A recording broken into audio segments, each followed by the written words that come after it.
ibadeti farzını yerine getirmek suretiyle devam ederse Allah katında o daha makbul, daha kabul şayandır. Cenab-ı Allah ülkemizi, Resul ve din kardeşlerimizi Ramazan ayı içerisinde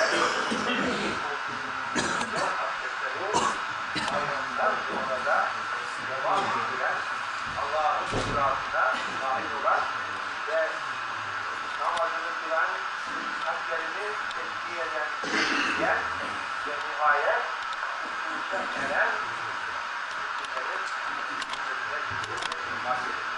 Cenab-ı Allah bu mübarek günleri, mübarek bayram günleri milletimizi, memleketimizi, bütün İslam aleminin hazreti eylesin ve bizden bütün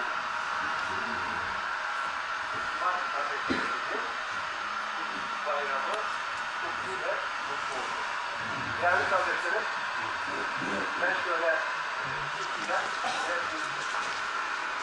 bayram namazını kıldırdım. Tarifini kaldı ve hemen namazla geçelim. Tamam.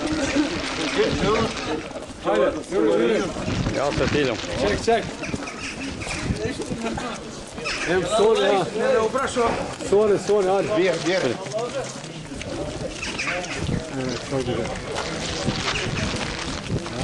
Koga, va? Ja, min.